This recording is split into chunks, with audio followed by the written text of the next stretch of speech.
Karşı edən mənə ev verəsin. İcra hakim bizə mənə bax, eləməyim, mənə kömək.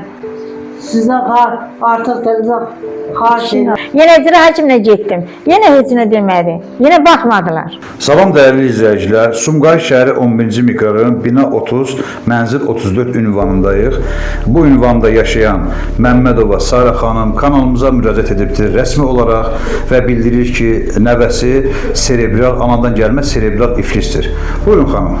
Salam əleykum, xoş gəlibsiniz. Mən məcburam sizə müraciət eləmişəm. Allah kömək olsun. Mən hara gedirəmsə, mən Sumqayıt İcra Hakimiyyəti baxmır. Neçə dəfələrlə getmişəm, məni qəbul eləməyib. Bir dəfə məktəbdə məni qəbul ediblər, uşaqla karyeska ilə getmişəm. Onda da dedi ki, Sumqayıt Hüseyin müəllimə tapşırdı ki, buna aşağı mərtəbədən bir ayın axırına kimi şey verərsiniz də, baxarsınız buna. O da heç baxmadı. Yanına getdim, gəldim, axırda mənə dedi ki, mənim misafirləsi evim yoxdur. Çox xahiş edirəm, mən köməklik eləsin prezidentimiz, Mehriban xanım. Mənim uşağım, oğlum anadan gəlmə, serebral iflisdir.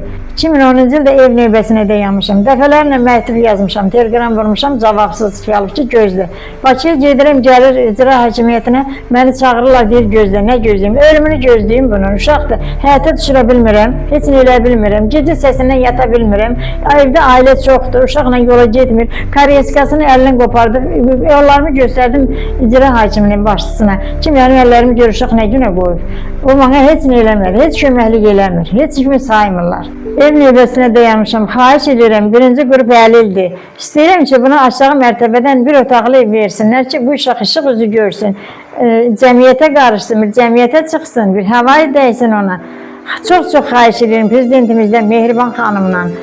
Belə şey olmaz, gözü azaltırıq dünyada yaşayırıq, ancaq mənim uşağım qaranlıq dünyada yaşayır. 4 divar arasında bu uşaq necə yaşaya bilir? 5 dəqiqə otura bilmirik bir yerdə. Bunun 45 yaşı var, bu necə otursun? Gecə gündüz bu necə yatsın? Dişi ağrıyır, bu saat onun ağzında dişləri qapqaradır, valla. Heç yer apara bilmirəm, heç nə eləyə bilmirəm.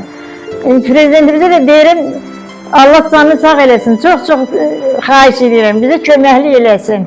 Bizə yardım göstərsin, çox xahiş edirəm. 2019-cu ildə ev növbəsinə yazılmışım, tapşırıq versin, xahiş edirəm ki, prezidentimizə, Sumqayıt İcra Hakiminə tapşırıq versin ki, bunu aşağı mərtəbədən ev versin. Haçan gedirəm, deyir evimiz yoxdur, get Bakıya, məni Bakıya göndərirlər, deyir mənim evim yoxdur, get Bakıya.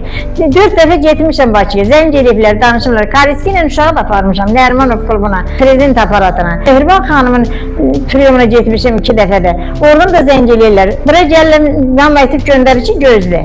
Heç nə də köməklik eləmirlər. Dəfələrlə getmişəm, dəfələrlə olmuşam, heç nə eləmirlər.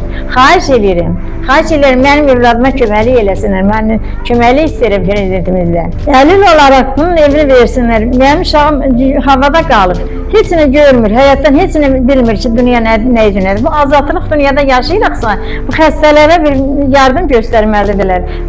Sumqayıt İcra Hakimi heç yardım göstərmir, heç nə eləmir. Gedirəm, deyir, başından eləyir, heç nə də eləmir. Hüseyin müəllimə tapşırdı ki, bunları aşağı mərtəbədən təşkil eləyəcək. Hüseyin müəllim də yanına getdim, gəldim, 1 ay, 5 ay deyir ki, mən insan verilirsə evim yoxdur. Mən ev hardan alım verim sənə? Yenə icra hakiminə getdim, yenə heç nə demədi, yenə baxmadılar. Deyirlər, bizim evimiz yoxdur, biz sizə hardan alaq ev verək? Kim bizə deyib ki, sizə ev verək? Birinci qruplara baxırlar, yardım göstərirlər. Allah canını sağ eləsin prezidentimizin, Mehriban xanım, bir ana kimi çox xahiş edirəm, mənim evladıma köməklik eləsinlər. Mənim atam da bu xalqın, vətənin uğrunda qolunu qoyub əlildir. Mən heç vaxtı bir qapıyı döyməmişəm, ancaq məcburam ki, bu uşağım heç olmasa aşağı mərtəbədən ev verirsin. Çox xahiş edirəm. Xahiş edirəm artıq da köməklik göstərəsiniz.